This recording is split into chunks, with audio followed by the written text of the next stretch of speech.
사무엘상 16장 1절에서 13절까지 말씀 봅니다. 우리 교독에서 읽도록 하겠습니다.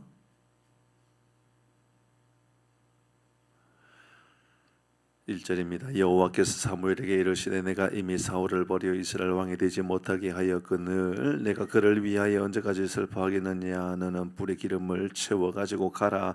내가 너를 베들레헴 사람 이새에게로 보내리니 이는 내가 그의 아들 중에서 한 왕을 보았느니라 하시는지라. 사무엘이 이르되 내가 어찌 갈까. 사무엘이 이르되 나를 죽이리이다 하니 여호와께서 이르시되 너는 암송아지를 끌고 가서 말하기를 내가 여호와께 제사를 드리러 왔다.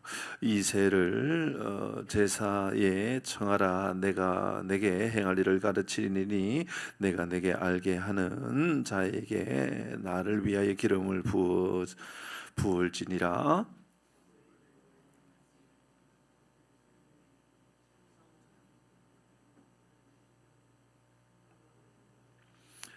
이르되 평강을 위함이니라. 내가 여호와께 제사하러 왔으니 스스로 성결하게 하고 와서 나와 함께 제사하자 하고 이새와 그의 아들들을 성결하게 하고 제사에 청하니라.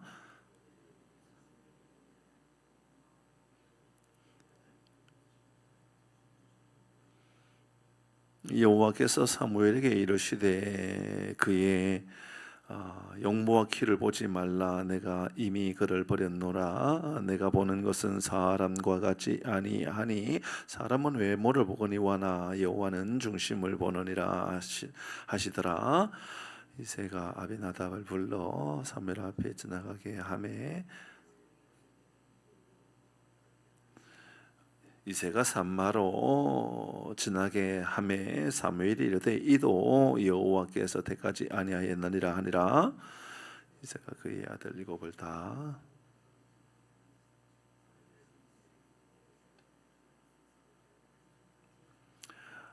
또 사무엘이 이새에게 이르되 내 아들들이 다 여기 있느냐. 이새가 이르되 아직 막내가 남았는데 그는 양을 지키나이다.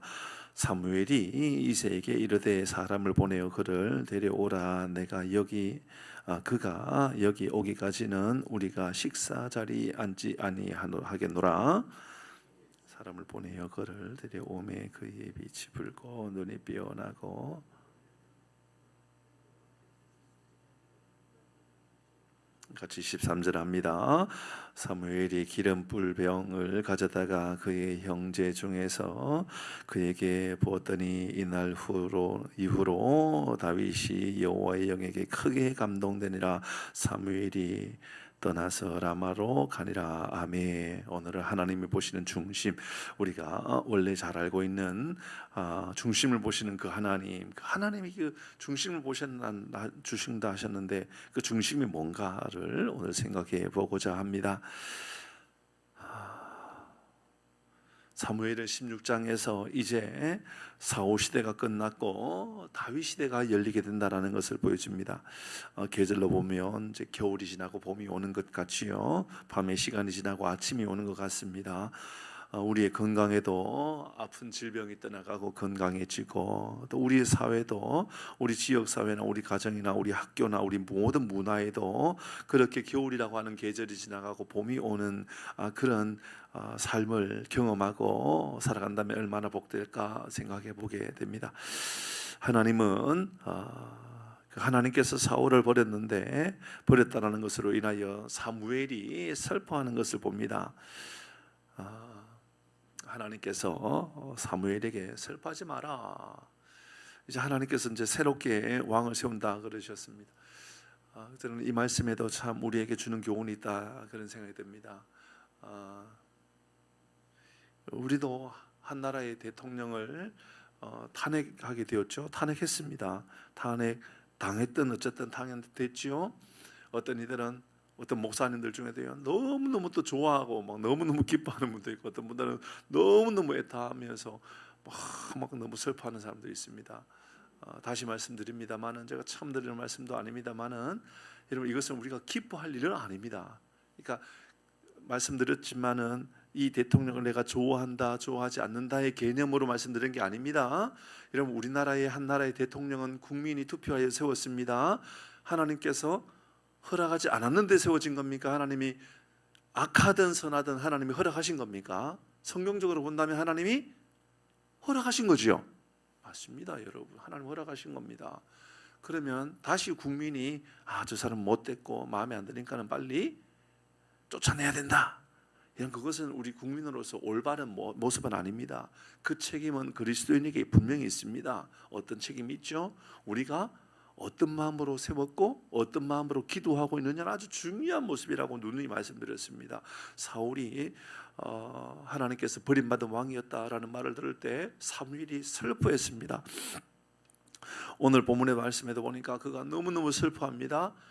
이게 믿음의 사람의 자세라 볼 수가 있습니다. 한 나라의 왕이 세워졌다가 또 낙마하게 되었다, 또 그가 탄핵되었다, 그러면 우리는요 슬퍼해야 됩니다. 우리나라가 이러한 부정이나 부패나 어려움이나 무질서나 이런 것이 가득한 나라구나라는 것을 늘 생각한다면 우리는 슬퍼해야 되는 겁니다. 이제 이것을 슬퍼하는 것으로 그렇다고 끝나면 또 안 됩니다. 그 다음은 뭐죠? 다음 대통령이 세워질 때 그러면 우리는 어떤 마음을 가져야 되느냐?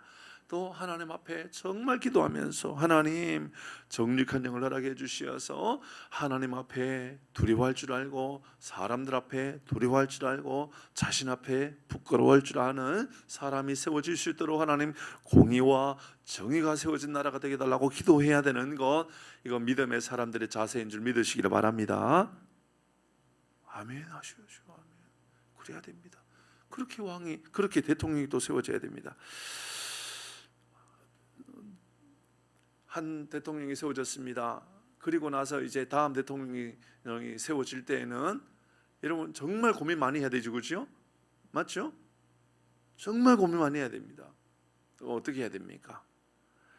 사무엘도 너무 고통스러웠던 겁니다. 첫 왕이라고 세웠는데 이제 하나님께서 내가 버렸다 그럽니다. 그러면 사무엘 마음은 얼마나 슬프겠어요.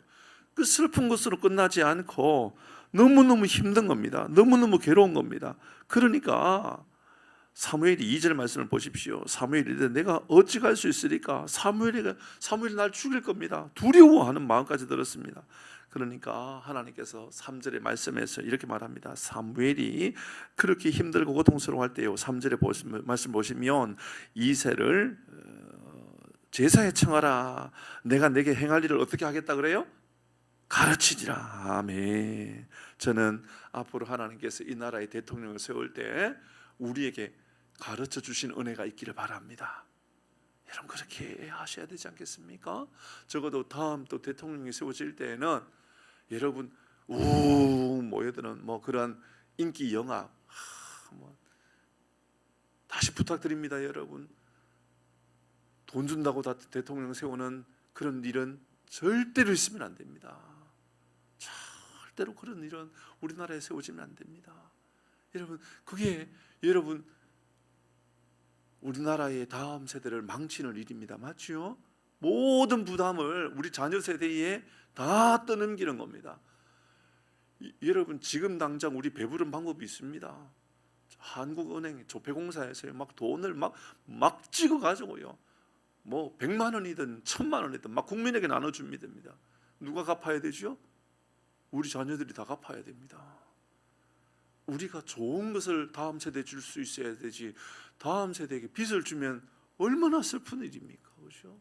그런 일은 절대로 있으면 안 되죠. 여러분 이런 문제들 앞에 하나님 앞에 기도해야 됩니다. 하나님 어떻게 세워져야 됩니까? 어떤 나라가 되어야 됩니까? 정말 하나님께 은혜를 구해야 됩니다.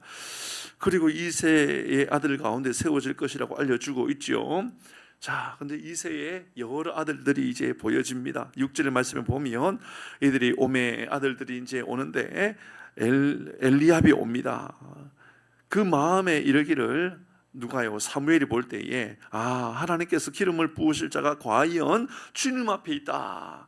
사무엘이 볼 때 엘리압이, 그러니까 이 이새의 큰 아들이 바로 다음 왕이구나라는 생각이 사무엘 마음 안에 들었습니다. 사무엘의 마음도 틀릴 수도 있는 거지요. 이렇게 보니까 여호와의 기름 부으실 자가 과연 여기에 있다. 하나님께서 지명한 자가 바로 여기 있다. 그렇게 말합니다. 근데 7절의 말씀을 보니까 여호와께서 사무엘에게 이렇게 말씀합니다. 그의 용모와 키를 보지 말라. 내가 이미 그를 버렸다. 내가 보기에 보는 것과 내가 보는 것과 사람이 보는 것은 같지 않다. 사람은 외모를 보지만 나는 중심을 본다라고 말씀하십니다. 자, 사무엘이 볼 때에 이새의 처아들 엘리압이 마음에 들었습니다. 아마도 풍채가 좋아 보였을 것입니다. 아마도 외모가 좋아 보였을 것입니다. 건장해 보였을 것입니다. 믿음직해 보였을 것입니다. 그런데 그때로의 모습만은 아닌 것처럼 보여집니다. 왜냐하면 말씀을 잘 보면요, 여호와의 기름 부으실 자가 과연 주님 앞에 있다라고 말하는 사무엘, 지금 사무엘이 나이가 젊은 나이입니까? 나이 든 나이입니까? 나이 들었잖아요. 사무엘 분명히 나이 들은 노인입니다. 그러면 사람을 보는데 그 모습을 보고 있는 걸까요? 아니면 그래도 대화나 그의 모습을 보면서 저 사람은 참 괜찮은 사람이구나 라고 하는 모습이 그 내면을 좀 보고 있는 걸까요? 분명히 누가 보아도 사무엘이 보는 엘리압은 그 모습만은 아니었을 것입니다.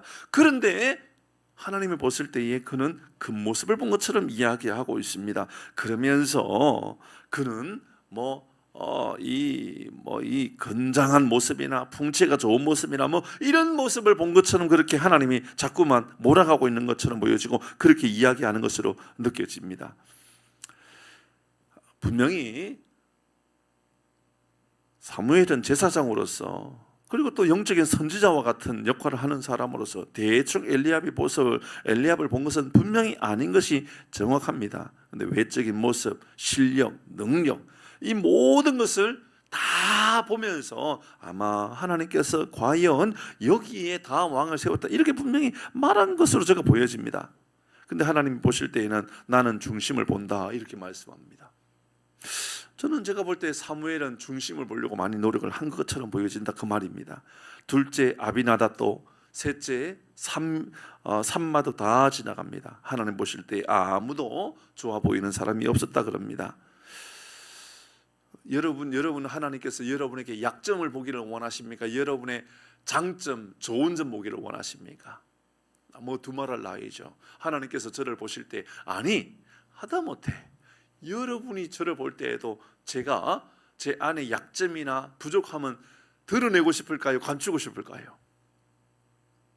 여러분은 제가 여러분을 볼 때에 아이고 목사님은 왜 저의 약점만 보지? 왜 목사님은 왜 저의 단점만 보지? 이런 그런 마음이 들면 마음이 좋아요? 마음이 안 좋아요? 분명히 누구나 사람은 강점 보았으면 좋겠고 장점 보았으면 좋겠고 다 그런 마음을 가지고 있는 것이 당연한 일입니다. 하나님은 누구나 약점이 아니라 강점을 보기를 원하시죠. 어떤 이는 나의 성품이 보여졌으면 좋겠고 어떤 이들은 나의 좀 지도력이 보여졌으면 좋겠고 말씀씨가 보여졌으면 좋겠고 재력이 보여졌으면 좋겠고 다 사람들은 좋은 거 보여졌으면 좋겠다라는 생각이 들지 않겠습니까? 근데 하나님은 중심을 보신다 그랬습니다. 그러면 도대체 중심이 뭡니까? 하나님의 보신 중심은 뭡니까? 엘리압 그를 사무엘이 볼 때에는 그래도 하나님이 기름 부으실 자가 여기 있고 과연 주님 앞에 여기 있다라고 말하고 있고 사울이 세워진 이후에 사울이 이제 무너지는 모습을 보면서 그렇게 슬퍼하고 또 슬퍼하는 모습을 본다면 적어도 대충 본 것도 아니었을 것이고 그냥 스쳐 지나가며 본 것도 아니었을 텐데 왜 그렇게 하나님은 강조하고 또 강조하면서 하나님 여호와는 사람이 보는 것과 달라서 나는 중심을 본다. 그럼 중심이 뭡니까? 뭐가 중심입니까? 시편 51편 6절에 다윗이 말하는 중심이 있어 보입니다. 시편 51편 6절의 말씀을 좀 볼까요? 같이 읽습니다. 시작. 보소서 주께서는 중심이 진실함을 원하시오니 내게 지혜를 은밀히 가르치시리이다. 다윗이 볼 때에 그 중심을 보시는 하나님은 진실함을 가지고 있는 이를 보고 그 마음이 겸손하여 하나님께 은혜를 구하고 하나님에게 늘 도움을 구하는 사람을 원하신다. 쉽게 말하면 겸손한 사람을 원하신다. 하나님께 가르쳐 달라고 하나님께 도움을 구하는 사람을 원하신다. 부족함을 인정하고 연약함을 인정하는 사람을 하나님께서 원하신다. 은혜를 구할 줄 아는 사람을 원하신다라고 설명할 수 있을 것 같습니다.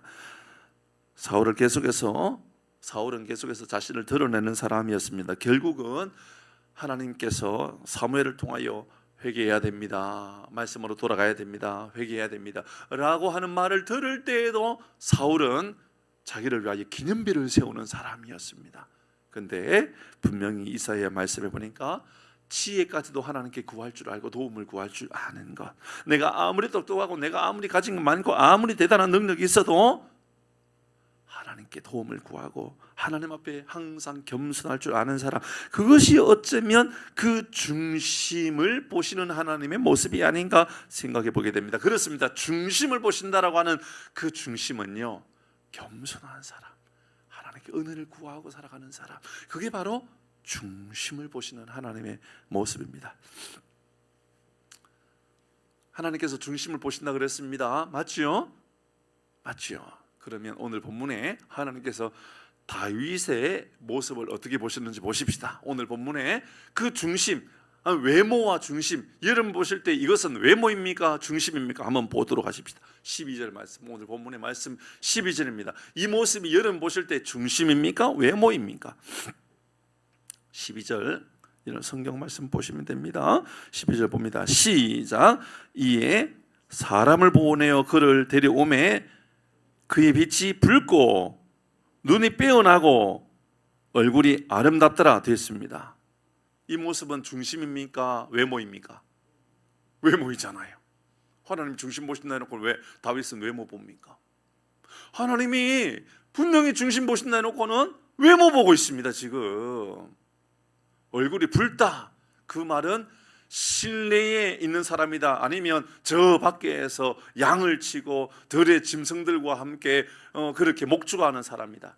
분명히 누가 보아도 그 왕궁이나 혹은 뭐 어떤 궁궐이나 아니면 뭐 좋은 집에서 훈련받고 교육받고 그런 사람이 아니라 저 양을 치고 있는 소년인데 얼굴이 붉다라고 하는 것은요, 거친 얼굴을 가지고 있다.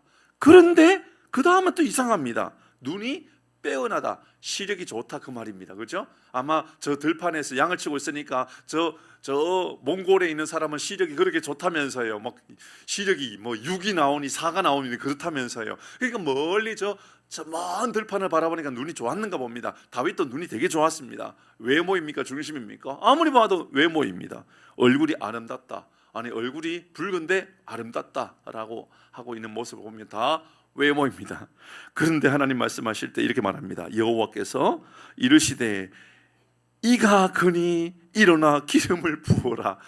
누가 보아도 외모입니다. 외모. 그런데 하나님은 중심 보신다 해놓고는 외모를 가지고 꼭 사람을 세우는 것처럼 보여집니다. 11절 말씀 바로 앞부분의 말씀입니다. 또 사무엘이 이새에게 이르되 내 아들이 다 여기 있느냐? 이새가 이르되 아직 막내가 남았는데 그가 양을 지킵니다.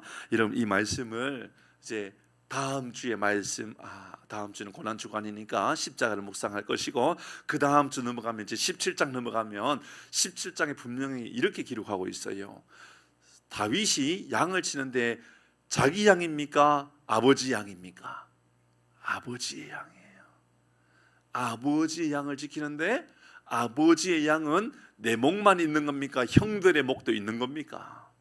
잘 생각해 보면 그 양은 꼭 내 양만이 아니라 아버지의 양이고, 훗날 그것이 다른 형들에게도 돌아갈 양이라 할지라도 내가 최선을 다하고 성실함을 다하고 정직함을 다하고 열심을 다하고 목숨을 다하고 잘 지켰다라는 겁니다. 여러분 이세 주변에 있는 것, 아버지 주변에 있는 것이 인정받기 좋을까요? 아니면 아버지와 상관없이 저 밖에 들판에 가서 양을 치는 게 인정받기 좋은 걸까요? 그래도 아버지 옆에서 아버지와 함께 있을 때에 인정받기 좋지 않을까요? 그렇죠? 그렇게 생각해 보면 다윗은 아버지도 인정해 주지 않아도, 아무도 인정해 주지 않아도 저 들판에서 열심히 양을 치면서 하나님을 찬양하고 이제 뭐 오늘 아니 내일 저녁에 우리가 말씀을 묵상하지만 그는 아마 그곳에 수금을 치면서 어쩌면 그곳에서 하프를 치면서 노래를 부르면서 하나님을 찬양하고 하나님께 기도하고 그런 사람이 다윗으로 그렇게 보여집니다. 중심을 보시는 하나님 어떤 분이실까요? 저는 우리 교회를 생각해 보게 되었습니다. 하나님께서 분명히 오늘 말씀을 보니까 그에게 하나님의 영이 크게 감동되었다 그랬습니다. 우리 교회도 봉사하는 일들이 참 많이 있어요. 작은 교회라고 봉사할 일들이 별로 없는 게 아니잖아요. 우리 교회도 차량을 운행하고 식당에서 봉사하고 교사도 하고 찬양도 하고 방송실도 하고 안내도 하고 헌금도 하고 청소도 하고 다양한 섬기는 일들이 있을 것 같습니다. 여러분 이 중에 가장 인정받기 어려운 게 뭘까요? 여러분 가장 인정받기 어려운 봉사가 뭘까요? 청소이죠. 다른 대부분의 봉사는 주일날 사람들이 보여지는 곳에서 봉사하게 됩니다. 맞죠? 맞잖아요, 그죠? 교사, 식당, 아이고 맛있습니다. 아이고 최고입니다. 어떻게 찬양을 그렇게 잘하세요? 어떻게 그렇게 방송을 또 송출 잘하세요? 어떻게 차량 운행을 잘하세요? 다 칭찬받을 만한 사람들이 주변에 있을 때 하게 됩니다. 청소는 아무도 인정해 주지 않을 때가 많습니다. 어쩌면 조금만 청소 잘못하면 아니 이번 주 청소는 누가 했길래 이렇게 청소가 이 모양이냐라는 말을 도리어 핀잔을 들어야 될지도 모르는 것이 청소일런지도 모릅니다. 저는 우리 교회 청소가 그런 교회가 되어야 된다라는 말씀을 하나님께서 이 말씀을 묵상하면서 알게 되었습니다. 아무도 인정해 주지 않아도 맞죠, 그죠? 아무리 칭찬해 주는 이가 없다 할지라도 저는요 잘 되는 교회 모습들을 너무 잘 알고 있어요. 저는 이전의 교회에서도 그전의 교회에서도 그전의 교회에서도 어떤 이는 우리 교회 본당이 4배 이상 되는 큰 교회인데 그 교회 어느 성도님과 두 아들이 매주 토요일마다 와가지고 모든 청소는 그 3명이서 감당하는 두 아들은 온 교회를 다니면서 청소하는 본당을 다 이렇게 청소기로 청소하고 그 성도님은 강단과 주변을 깨끗하게 닦는 그러한 삶을 언제나 살아가는 그 하나님께서 언젠가 복을 주시는데 나는 그렇게까지 잘 될 거라고 상상도 못했어요. 두 아들이 의대를 가더라고요. 그리고 두 아들이 아주 신실한 의사가 되어서 성리는 그런 사람이 되더라고요. 의사가 되었기 때문에 대단한 것을 말씀드리는 게 아닙니다. 겸손하게. 저는 하남교회 있을 때도 그렇게 하남교회 화장실이 한두 개겠어요. 얼마나 많은 화장실을 가지고 있어요. 그런데 그 두 내외가 화장실, 그 교회 모든 화장실을 그 교회 관리 집사님도 외부에서 오는 청소하는 사람들이 화장실 청소하는 게 힘들어해요. 그런데 그 두 내외가 다 감당하는 모습을 항상 보았어요. 저는 우리 교회를 한번 생각해 보게 되었습니다. 다윗처럼 묵묵히 조용히 최선을 다하여 아무도 인정해 주지 않아도 아무도 칭찬해 주는 이가 없어도 내가 이 일을 감당하는 사람이 되리라. 하나님 오늘 우리에게 그 말씀 해주고 있는 것처럼 보여지지 않습니까? 저는 말씀을 깊이 보고 또 보는데 어쩌면 얼굴빛이 붉고 눈이 빼어나고 아름답고 그게 외모인 것처럼 보여졌습니다. 근데 하나님께서 그것 보았을 거라고 생각했습니다. 아니었습니다. 하나님께서 그것 보신 것이 아니라 그의 겸손을 보았고 그의 성실함을 보았고 그의 낮아짐을 보았습니다. 하나님께서 우리 모든 교우들을 중심을 보시는 하나님께서 우리에게 낮아진 겸손한 모습으로 하나님께 쓰임받는 은혜가 있기를 주의 이름으로 축복합니다. 아멘. 기도하겠습니다. 하나님, 아무도 보는 이가 없고 아무도 칭찬해 주는 이가 없다 할지라도 다윗처럼 묵묵히 조용히 내게 주어진 일들을 잘 감당하고 감당할 때마다 하나님께 은혜를 구하여 하나님 내게 지혜를 주시옵소서, 내게 가르쳐 주옵소서, 내게 은혜를 주옵소서. 숨은 곳에서 성실하게 알아주는 이가 없다 할지라도 하나님 내가 이를 잘 감당하겠습니다. 믿음으로 고백할 줄 아는 우리 모든 교우들 되게 하여 주옵소서. 주님, 중심을 보시는 하나님, 그 하나님이 나의 하나님이시요 우리의 삶에 언제나 살아계셔서 역사하시는 하나님이신지라 이 새벽을 깨어 기도하며 은혜를 구하는 모든 순간순간조차도 아무도 알아주는 이가 없다 할지도 하나님께서 너와 함께 하시고 내게 은혜를 베풀어 주시는 하나님이신 줄 믿음으로 고백하여 언제나 하나님의 도우심을 구하고 하나님께 인도함을 받는 우리 모든 교우들 되게 하여 주옵소서. 연약한 이들을 복되게 하시고 특별히 건강으로 인하여 신음하고 있는 이들마다 하나님께서 복을 허락하여 주시어서 고치시는 하나님, 새롭게 하시는 하나님을 경험하며 살게 하여 주옵소서. 예수님의 이름으로 기도 올리옵나이다. 아멘.